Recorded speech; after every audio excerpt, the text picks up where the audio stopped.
Welcome back जी। तो फिर मैं आप लोगों को शाम को इस प्लेटफॉर्म पर Australia versus Bangladesh first test day 2 को रिव्यू करने के लिए हम यहाँ पे सामने पेश हुए हैं। डे 2 के स्टम्प्स तक अगर हम बात करें तो बांग्लादेश अपनी पहली इनिंग में 351 फॉर 6 हैं और उनको यहाँ पर ऑस्ट्रेलिया के ऊपर 153 रन की लीड हासिल है। डे 2 भी यहाँ पर अगर हम बात करें तो कंप्लीटली डोमिनेट किया यहाँ पर बांग्लादेश ने। इससे कबल हमने देखा कि उन्होंने पहले दिन पे बॉलिंग के साथ डोमिनेट किया और फिर थोड़ा जो टाइम था उनकी बैटिंग ने भी वहां पर शानदार परफॉर्मेंस दी। डे 2 को यहाँ पर आकर उन्होंने बिल्ड किया अपनी उस डोमिनेंस को गेम के ऊपर और फिर उनकी बैटिंग ने वहां पर शानदार डिस्प्ले किया। और अभी एट द मोमेंट अगर हम बात करें तो गेम में बहुत ज्यादा अहेड है। नॉर्मली देखा यह जाता है टेस्ट क्रिकेट में अगर आपकी टीम ने 150 रन की या उसे अबव की लीड हासिल की हो तो उसके बाद वहां से टीम का टेस्ट मैच हारना जो होता है वो बहुत ही कम चांसेस रह जाते हैं। तो वहां से आपको बहुत बुरा खेलना पड़ता है, यहाँ पोजीशन को बहुत एक्स्ट्रा ऑर्डर करना पड़ता है टेस्ट मैच जीतने के लिए। वहां से आप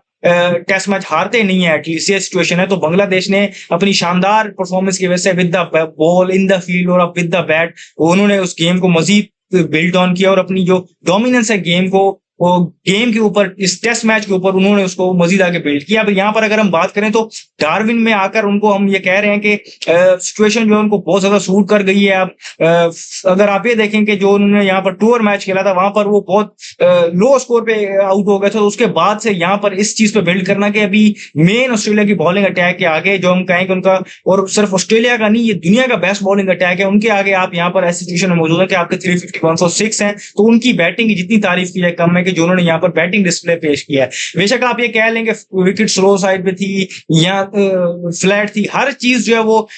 सेकेंडरी है। यहाँ पर जो उनकी बैटिंग है जेन्युइनली उनकी तारीफ बनती है। फिर उनमें अगर हम बात करें तो मोमिन उल हक ने 49 रन बनाए, कल उन्होंने पार्टनरशिप की थी तंजीद हसन के साथ। फिर अगर हम बात करें तो जो उनके कैप्टन है नजमुल हसन शाम तो उन्होंने 84 रन की इनिंग खेली। लेकिन जो उनके लिए बैटिंग के और आज के दिन के डे 2 के जो स्टार थे वो उनके ओपनिंग बैटर थे यहाँ पर तंजीद हसन साकिब। उन्होंने बहुत आउटस्टैंडिंग तरीके से यहाँ पर बैटिंग की और बहुत ही शानदार उन्होंने बैटिंग का डिस्प्ले यहाँ पर पेश किया। पहले मैंने जिस तरह बताया कि मोमिन उल हक के साथ पार्टनरशिप लगाई, फिर जो उन्होंने अपने कैप्टन के साथ पार्टनरशिप लगाई, एक शानदार सेंचुरी उन्होंने स्कोर की एक ऐसे ऑस्ट्रेलियन बॉलिंग अटैक के सामने जिसको आप दुनिया का बेस्ट बॉलिंग अटैक कहते हैं और उनके होम सॉइल पर ही उनको डोमिनेट करना विद द बैट, ये एक बहुत बड़ी अचीवमेंट है। और ये उनका भी यंग करियर है, दूसरा मैच है उनका यहाँ पर ये। और अगर हम बात करें तो ऑस्ट्रेलिया में तो इनका पहला मैच है। तो इस सिचुएशन को देखें तो ये अपने टेस्ट करियर को भी और अपने करियर को इस इनिंग के ऊपर बिल्ड कर सकते हैं कि इनिंग बहुत शानदार है और ये इस इनिंग को हमेशा याद रखेंगे और उनकी टेस्ट क्रिकेट हिस्ट्री में भी ये चीज याद रखी जाएगी और दुनिया भी इस इनिंग को याद रखेगी कि ये आसान नहीं होता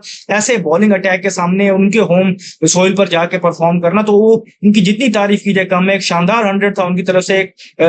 से कहते हैं कि पेशेंस से भरपूर, स्किल से भरपूर इनिंग थी कि जब उन्होंने अटैक करना चाहे, जब शॉट्स मारनी चाहिए तो वो दिलकश नजर आए और वहां पर वो कंट्रोल में नजर आए। और जब वो डिफेंस कर रहे थे तो उन्होंने बॉलर्स को कहा कि मेरी विकेट लेना इतना आसान नहीं है, आपको यहाँ पर मुझे बहुत ही अच्छी बॉल करके आउट करना पड़ेगा, मैं अपनी विकेट आपके लिए फेंकूंगा नहीं। तो ये बहुत इंपॉर्टेंट होता है। फिर अगर हम बात करें तो एक टाइम पर अगर हम बात करें बांग्लादेश ने यहाँ पर बड़ा अच्छा बिल्ड ऑन किया है, 351 फॉर 6 है, 153 की लीड उनके पास मौजूद है। लेकिन ऑस्ट्रेलिया के पास अगर हम ओवरऑल मैच को कवर करने हैं तो ऑस्ट्रेलिया के पास जो अर्ली ऑन आज के सेशन का एक चांस मौजूद था कि जहां पर अर्ली ऑन वो विकेट्स ले सकते हैं, लेकिन बांग्लादेश ने वो सेशन बड़ा अच्छा खेला, सर्वाइव करके अक्लमंदी से खेला। लेकिन फिर जो सेकंड न्यू बॉल का ऑप्शन था वो अवेलेबल था कि जहां पर वो कम बैक कर सकते हैं और उनको वहां पर बैक टू बैक विकेट्स मिली भी सही कि जहां पर उन्होंने सेट बैटर्स को आउट किया और लग रहा था कि अब ये यहाँ पर रैप अप कर लेंगे जो उनकी बकिया विकेट्स हैं और आज वो आके बैटिंग भी कर लेंगे। लेकिन वहां पर फिर मेहदी हसन मिराज और हसन महमूद ने जो पार्टनरशिप लगाई, जो रन्स के हवाले से आप देखें तो सिर्फ 43 रन किए, लेकिन यहाँ पर उन्होंने 23-24 ओवर सर्वाइव किया और वहां पर जिसे आप कहते हैं कि रगड़ा दिए रखा ऑस्ट्रेलियन बॉलर्स को जो सर्च करते रहे विकेट्स की और उनको उस तरीके से वहां पर मिली नहीं, अपॉर्चुनिटीज बनी तो वो गिरा दी गई। तो वहां पर अगर हम बात करें तो उन पार्टनरशिप की भी बात करें, अगर हम यहाँ पर बाकी बैटर्स की बात कर रहे हैं तो जो उनके अगर हम बात करें, एक तो उनके स्पिन बॉलिंग ऑलराउंडर है मेहदी हसन मिराज और दूसरी तरफ अगर हम बात करें तो उनके जो बॉलिंग के हीरो थे कल के हसन महमूद, उन्होंने भी वहां पर उनका भरपूर साथ निभाया और वहां पर पार्टनरशिप में मौजूद खड़े और बहुत सॉलिड नजर आ रहे हैं करंटली। अगर हम देखें तो अभी लीड उनकी 153 की है, उस पर मजीद बिल्ड ऑन करके यू नेवर नो कल इसको 200 तक भी ले जा सकते हैं। अभी भी वो बहुत स्ट्रॉन्ग पोजीशन में आ गए, लेकिन वो चाहेंगे कि उसको मजीद बेहतर पोजीशन में लेके जाएं और इस पोजीशन में ले जाएंगे जहां पर फिर उनकी जो गेम की जो हार है वो उनसे बहुत दूर हो जाए और वो जीतने के बहुत करीब आ जाए। तो ये इस तरीके से चाहेंगे बांग्लादेश वाले। तो बांग्लादेश वाले इस टाइम पर बहुत स्ट्रॉन्ग पोजीशन में मौजूद है। जहां पर हम बांग्लादेश की तारीफ कर रहे हैं कि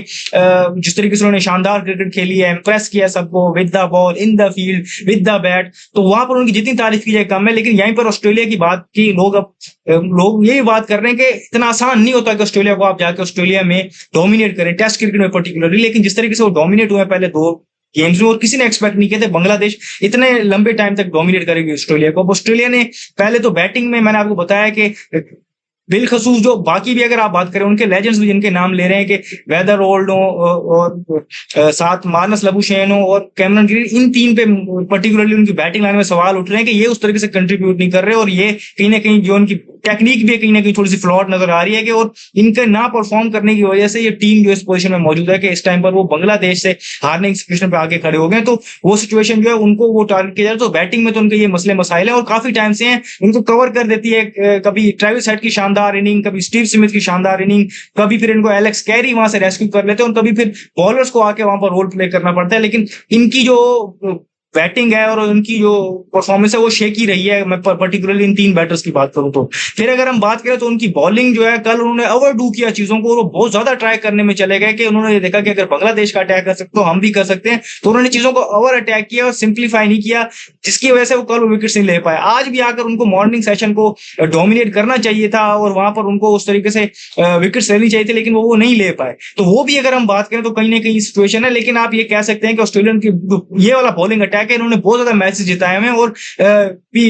पहला सीजन है, सीजन का पहला मैच है, तो ये कहीं ना कहीं कमबैक करेंगे, ये इतना उनके लिए बड़ा मसला नहीं है क्योंकि बॉलिंग ने उनको बहुत ज्यादा मैचेस जिताए हैं और परफॉर्म करके दिया हुआ है। और उसमें भी अगर हम बात करें तो वो चेंजेस करके स्कॉट बॉलन को लेके अगर आ जाए तो वो और पोटेंट हो जाएगा, तो उसमें इतना मसला नहीं। लेकिन फील्डिंग में भी अगर हम बात करें तो नेथन लाइन से कैच गिरा, तंजीर हसन का जिन्होंने 100 स्कोर किया उनको उन्होंने पहले 0 पे कैच मिस किया, फिर 62 पे उनका कैच गिरा स्टीव स्मिथ से। फिर अगर हम बात करें आखिरी ओवर में मार्नस लबुशेन की बॉल पे मेहदी हसन मिराज का कैच गिरा कैमरन ग्रीन से। तो फील्डिंग का मसला भी उनकी तरफ इस तरीके से आ रहा है। और ओवरऑल अगर हम बात करेंगे तो उनकी बॉडी लैंग्वेज ऐसी है कि वो शेकी से नजर आ रहे हैं और उस तरीके से जो ऑस्ट्रेलिया के अंदर अब नॉर्मली देखते हैं कि जो एक बिलीव होता है और वो जो इनकी एक बॉडी लैंग्वेज होती है कि वो अपोजिशन को बिल्कुल जिसे कहते हैं कि खा जाने के लिए ग्राउंड में उतरते हैं, तो वो कहीं ना कहीं लैकिंग नजर आया। और कहीं ना कहीं बांग्लादेश ने, आप कह सकते हैं कि उनको वो थोड़ा सा वेकअप कॉल दी है इस मैच के बाद। अगर हम बात करें पर्टिकुलर 2 दिनों के बाद, तो वो इस पोजीशन में आ गए हैं। लेकिन अभी भी अगर हम बात करें तो ओवरऑल अगर हम देखें तो 100 रन से ज्यादा की लीड कंसीड करने के बाद पहली इनिंग में, अगर हम बात करें ऑस्ट्रेलिया जो लास्ट टाइम मैच जीती थी वो 2010 में जीती थी पाकिस्तान के अगेंस्ट SCG में, तो उसके बाद कभी ऐसा नहीं हुआ कि उन्होंने 100 रन से ज्यादा लीड कंसीड की और मैच जीते हो। तो अब ये देखना होगा, और अगर उस मैच को भी जिसको याद होगा, जिसने भी वो देखा होगा, तो वो भी वहां पर नजर आएगा कि पाकिस्तान ने वहां पर गलतियों के अंबार लगा दिए थे और वहां पर ऑस्ट्रेलिया जैसी टीम को मौका दिया था गेम में वापस आने का। उसके बाद आपको पता है वो छोड़ते नहीं है। अब बांग्लादेश को मेक श्योर ये करना है कि वो मिस्टेक्स ना करें वो वाली, और उनको गेम में वापस आने का मौका ना दें। लेकिन अगर हम ये देखें कि एक लंबा उनके लिए सीजन आ रहा है टेस्ट क्रिकेट का और वहां पर एक्शन से भरपूर आ रहा है ऑस्ट्रेलिया के लिए, तो उनको अगर कोई स्टार्ट चाहिए होगा, तो वो अगर ऐसी सिचुएशन से गेम को बचा जाते हैं या गेम जीत जाते हैं, तो ये उनके लिए एक परफेक्ट स्टार्ट होगा और उनको ये आगे वाले सीजन के लिए एक उनके लिए ड्राइविंग फोर्स बन के सामने आएगा और वो इस पर बिल्ड ऑन कर सकते हैं अपने आगे के सीजन को भी। और यहाँ पर जो मैंने बैटर्स आपको बताए हैं कि वेदर ओल्ड हो, लबुशेन हो या कैमरन ग्रीन हो, जो रन्स में नहीं है, वो एक बड़ी इनिंग खेल के, अच्छी इनिंग खेल के अपनी वो फॉर्म भी वापस ला सकते हैं और वो एक टीम के अंदर बिलीव भी वापस कर सकते हैं। तो हैविंग सेड दैट कि जितनी क्रिकेट अच्छी बांग्लादेश ने खेली है, जितना वो गेम में आ गए हैं और जितना पॉसिबिलिटी बढ़ गई उनकी मैच जीतने की, और एटलीस्ट अगर हम बात करें तो उन्होंने अपनी जो हार के चांसेस है वो कम किए हैं। वहीं पर अगर आपको ये बात बताते चलें कि ओवर द टाइम हमने देखा है कि ऑस्ट्रेलिया की जो टीम है वो इसी चीज पे बिल्ट है कि वो ऐसी सिचुएशन से आके मैच जीतते हैं और उनका कैरेक्टर और उनके जो सारी जो मेंटालिटी है जिसके लिए वो जाने जाते हैं, जिसके लिए वो एक फोर्स टू रेकन विद है वर्ल्ड क्रिकेट में, तो वो यही है कि उनका जो नेवर गिव अप एटीट्यूड है और वो ऐसी सिचुएशन से आके मैच उन्होंने जीत के दिखाए हुए हैं। तो अब उनको वो मौका है उनके पास कि वो वहां पर उनके आगे बिल्ड करते हैं, कल उनको जल्दी आउट करें, उसके बाद आकर बैटिंग ऐसी करेंगे, बता दें कि जो उनके बैटिंग के फ्लॉज हैं वो उनको कवर कर सकते हैं, तो ये उनके लिए अच्छा सीजन होगा। वरना तो बातें तो ऑलरेडी होना स्टार्ट होगी उनके बैटिंग ग्रुप के ऊपर और और उनका ये अच्छा स्टार्ट नहीं होगा फिर उनके होम सीजन का, तो उसके बाद हम देखेंगे कि लोग उनको भी वहां पर बातें करना शुरू कर देंगे। और उनका जो बॉलिंग अटैक जिन्होंने जिन पे इतनी तनकीद बनती नहीं है, लेकिन फिर उन पे भी वहां पर बातें होना स्टार्ट हो जाएंगी कि वो भी एजिंग ग्रुप है और वो सारी चीजें, तो वो चाहेंगे कि वो उससे अवॉइड करें और यहाँ से वो डे 3 और डे 4 और ऑनवर्ड जो है वो गेम को डोमिनेट करें और वापस एक हमें वो जो अपने कलर्स में नजर आए। दूसरी तरफ बांग्लादेश चाहेगा कि वो एक हिस्टोरिक मूवमेंट यहाँ पर कायम करे कि ऑस्ट्रेलिया में जाके टेस्ट मैच जीतना लंबे अरसे बाद जाकर, और वो एक स्टेटमेंट विक्ट्री भी होगी और उनके लिए एक शानदार बाब वो लिखेंगे अपनी